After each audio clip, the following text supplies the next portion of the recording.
Hello student, biology class में आपका स्वागत है। आइए आज हम लोग क्लास 9th के लिए पाठ 5 का खाद्य संसाधन और पौधा में पढ़ेंगे फसली पौधे या फसल पौधे। ठीक है, इसके पिछले क्लास में हमने आपको बताया था कि हरित क्रांति किसे कहते हैं, श्वेत क्रांति किसे कहते हैं, रजत क्रांति किसे कहते हैं, उसके बाद मीन क्रांति किसे कहते हैं। ठीक है, और हमने आपको सबसे इम्पोर्टेंट चीज़ बताया था कि हरित क्रांति के जनक कौन थे। Any doubt? अब आइए हम लोग पढ़ते हैं फसल पौधे। देखिए, इसका पाठ का हेडिंग ये है खाद्य संसाधन पौधे, यानी खाद्य संसाधन के रूप में हम पौधे का उपयोग कैसे करते हैं। तो हमने आपको बताया था कि बहुत सारे खाद्य पदार्थ हैं जो पौधे पर ही निर्भर करते हैं। जैसे धान ले लीजिए, तो धान के पौधे पर निर्भर करता है ना। गेहूं ले लीजिए, गेहूं के पौधे पर निर्भर करता है ना। दलहन, तेलहन, बहुत सारे ऐसे खाद्य पदार्थ हैं जो पौधे पर ही निर्भर करते हैं। कोई दिक्कत? तो आइए हम बढ़ाते हैं इसको फसली पौधे। देखिए, भारत में फसल जो है ना जलवायु पर निर्भर करता है। जैसा जलवायु उस वक्त वैसे ही फसल उगाई जाती है। ठीक है, भारत देखिए कृषि प्रधान देश है और यहाँ की जो कृषि है वो अधिकतर वर्षा पर निर्भर करती है। ठीक है, बात समझ में आ रहा है ना। जब टाइम से वर्षा हो तो कृषि फल फूल बढ़िया जाता है। अगर टाइम पे वर्षा न हो तो फिर कृषि की दयनीय स्थिति हो जाती है। एक और बात, भारत की इतनी बड़ी जनसंख्या है ना, लगभग 125 करोड़ आबादी है ना यहाँ। तो यहाँ के लोग जो हैं अपने जीविका का मुख्य आधार कृषि को ही मानते हैं। क्योंकि आपके देखिए लगभग 80% आबादी जो देश की है ना वो गांव में निवास करती है। अब तो लगभग 28% शहर में निवास करती है। यानी अभी भी 78 कहिए कि 72% जो आबादी है वो गांव में निवास करती है। और ये 72% लोग ज़्यादातर खेती पर निर्भर करते हैं। सही बात है, खेती पर ही निर्भर करते हैं। और खेती पौधों से ही ना होता है जी। चाहे जिस चीज़ की आप खेती कर लो उसका पौधे ही ना आप उगाते हैं। तो हम कह सकते हैं कि बहुत फसली पौधे जो हैं भारत में खासकर जलवायु पर निर्भर करती है। और इस जलवायु के आधार पर भारत में 3 प्रकार की फसलें उगाई जाती हैं। ठीक है, जिसमें पहला है खरीफ फसल। क्या है? खरीफ फसल। दूसरा है रबी फसल और तीसरा है जायद फसल। कोई दिक्कत? देख लीजिए, एक है खरीफ फसल, दूसरा है रबी फसल और तीसरा है जायद फसल। अभी हमने आपको बताया कि भारत में मौसम जैसे जैसे बदलता है, जलवायु बदलता है, वैसे वैसे खेती की जाती है।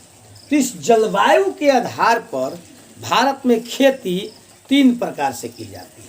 पहला है खरीफ फसल, दूसरा है रबी फसल और तीसरा है जायद फसल। देखिए, ये खरीफ फसल जो है इसको उगाने का काम हम वर्षा के दिनों में करते हैं। ठीक है, कब करते हैं? वर्षा के दिनों में, क्योंकि इस प्रकार के फसल में पानी की आवश्यकता ज़्यादा होती है। ठीक है, तो हम कह सकते हैं कि वैसा फसल जो वर्षा के दिनों में उगाया जाता है उसे क्या कहते हैं? खरीफ फसल। अब एक बात और जानिए, देखिए जून महीना में मानसून आता है आपके देश में। जून के प्रथम सप्ताह में मानसून आता है आपके देश में। जून समझते हैं ना? जनवरी, फरवरी, मार्च, अप्रैल, मई, जून, 6ठा महीना। और प्रथम सप्ताह केरल राज्य से, कहाँ से? केरल राज्य से मानसून आपके देश में प्रवेश करता है। ठीक है ना। अभी जून के प्रथम सप्ताह में जब मानसून आता है तो हम लोग रोपनी का, बीज डालने का कार्यक्रम क्या करते हैं? शुरू करते हैं। जब बीज डालते हैं तब तो धान की खेती होती है। तो देखिए, जिसमें वर्षा की अधिकता होती है उसको खरीफ फसल कहते हैं। तो ये बोई जाती है कब? जून और जुलाई में बोई जाती है। जून जुलाई में बो दी जाती है।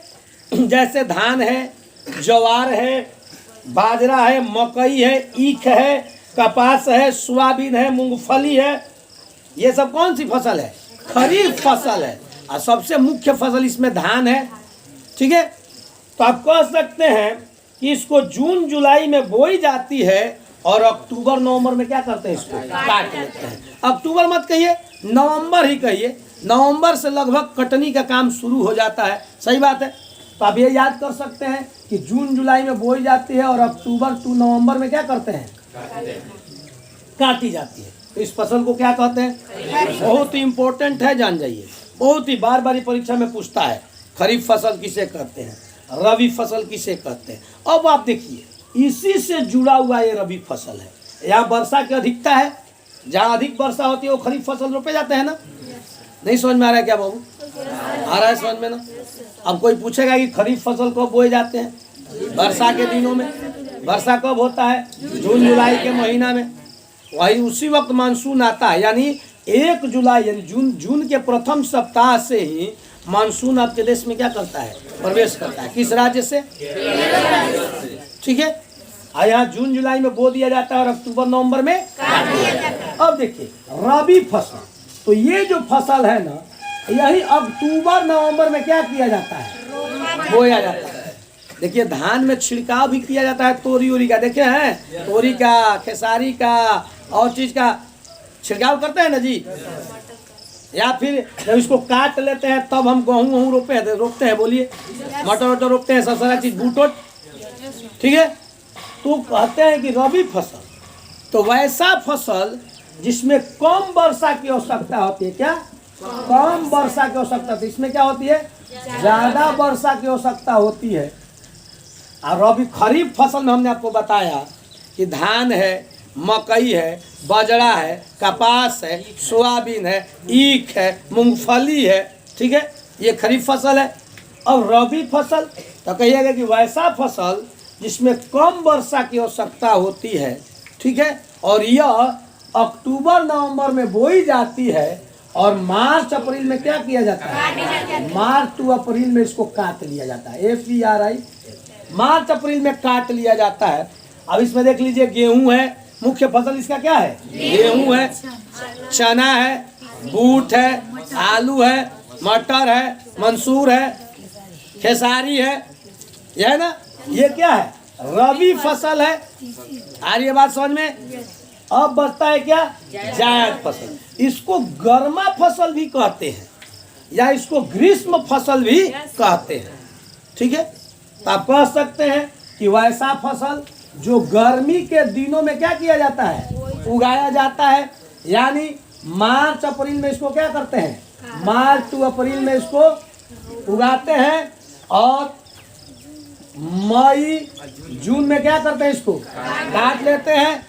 ककड़ी, फूट, खीरा, ललमी जिसको आप बोलते हैं, यानी उसको क्या बोलते हैं हम लोग? तरबूज, मूंग, यानी बरसात से पहले। अभी जो नया फसल आ गया पिपरमेंट, सुपरमेंट नहीं आ गया है? पिपरमेंट के बाद एक सुपरमेंट आ गया है। ठीक है, हाँ आया है, देखिएगा आप लोग अध्ययन करके। तो यानी वैसा फसल जो गर्मी के दिनों में यानी मार्च अप्रैल में उसको क्या करते हैं? बोते हैं और मई जून में क्या करते हैं? ये हुआ आपका 3 प्रकार का फसल, खरीफ फसल, रबी फसल और जायद। अब कह रहा है कि फसल उत्पादन में वृद्धि। देखिए यहाँ एक और टॉपिक देते हैं कि फसल उत्पादन में वृद्धि कैसे हो? कैसे हो? देखिए ये समझने वाला चीज है। ठीक है, अब आप ही बताइए, आज से 30 साल पहले, ठीक है 25-30 साल पहले धान इतना नहीं होता था, गेहूं इतना नहीं होता था। क्यों? क्योंकि उस वक्त उच्च नस्ल के बीज मौजूद नहीं थे। पहले अपने घर पे पूछिएगा आप लोग, 11,000 वाला धान होता था, उसका 11,000 नामे था। जिसको हम मोटका धान कहते थे। यही मोटा मोटा धान, यही मोटा मोटा चावल निकलता था। खाने में वो एकदम उस वक्त था तो बढ़िया लगता था, क्योंकि दूसरा चावल तो था नहीं। तो 11 मोटा मोटा चावल, कितना खा लीजिएगा तो आपका पेट भर गया। ठीक है, 11,000 कम होता था खेतों में। तो ये बताइए कि फसल उत्पादन में वृद्धि कैसे संभव है? तो पहला उन्नत बीज होना चाहिए ना जी, सही बात है कि नहीं बोलिए। फसल के किस्मों में अगर सुधार होगा तभी तो फसल में वृद्धि होगा, उत्पादन में वृद्धि होगा। सही बात है कि नहीं। अब मान लीजिए पुराना धरले पर आप चलिएगा तो फसल उत्पादन में वृद्धि होगा? बोलिए, नहीं ना होगा। तो उसके लिए क्या करना होगा? उन्नत किस्म के बीज का उत्पादन करना होगा। सही बात है, उन्नत किस्म के, ये समझ आते हैं? ये तो समझ में आ गया होगा एकदम। फसल उत्पादन में वृद्धि कैसे हो? तो पहला हमने आपको बताया कि उन्नत किस्म के बीज की उत्पादन किया जाए। ठीक है, उन्नत किस्म का बीज आएगा ना, जैसे अब देखिए कई प्रकार के धान के बीज अलग आ गए हैं, गेहूं के बीज अलग आ गए हैं ना जी। पैदावार क्या हो रहा है? ज़्यादा हो रहा है। पहले घर के लोग जानते हैं गेहूं रोपने से कतराते थे, क्योंकि 1 बीघा में 1.5-2 क्विंटल गेहूं होता था, उससे काम चलेगा। और आज 1 बीघा में कितना होता है? 9 क्विंटल, 10 क्विंटल, 12 क्विंटल हो जाता है। क्यों होता है? क्योंकि उच्च नस्ल के बीज आ गए हैं। ठीक है, तो फसल उत्पादन में वृद्धि करना है तो पहला आपको फसल के उन्नत बीज उत्पन्न करना होगा। सही है, बोलिए। ठीक है, दूसरा फसल के उन्नत बीज जब उत्पन्न करेंगे तो सबसे बड़ा चीज क्या है? फसल उत्पादन का प्रबंधन करना होगा। यानी जो फसल उत्पादन हो रहा है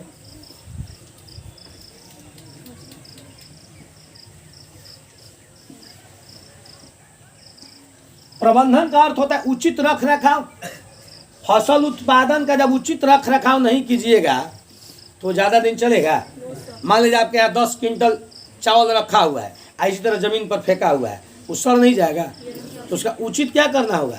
प्रबंधन करना होगा, उसका उचित भंडारण करना होगा। ठीक है, आ रही बात समझ में। तीसरा, फसल सुरक्षा करना होगा। सुरक्षा की व्यवस्था करना होगा। देखिए, अब फसल सुरक्षा, आप खेत में फसल उगा दिए, ठीक है, रोप दिए, अब घूमने जा ही नहीं रहे, हो जाएगा? बोलिए, उस पर आपको कीटनाशक दवा मारना होगा, उसका उचित प्रबंधन करना होगा, देखभाल करना होगा, उसका उचित सोहनी करना होगा, खरपतवार हटाना होगा, कीटाणुओं से बचाना होगा, समय पर उसका काटना होगा, समय पर उसको भंडारण करना होगा। हर प्रकार से आपको फसल के बारे में क्या करना पड़ेगा? सुरक्षा देना होगा। अब तो फसल का सुरक्षा बीमा भी हो रहा है जी। आपके पास फसल है तो उसका बीमा करा दीजिए। बीमा कराने से एक फ़ायदा है कि जब आपका फसल खराब होगा तो उसका सरकार हर्जाना देगा। तो फसल सुरक्षा बीमा भी आ गया है, कोई दिक्कत? तो आज के क्लास में इतना ही। आगे हम पढ़ेंगे फसल के किस्मों में सुधार कैसे किया जाता है। ठीक है, तो मिलता है नेक्स्ट क्लास में।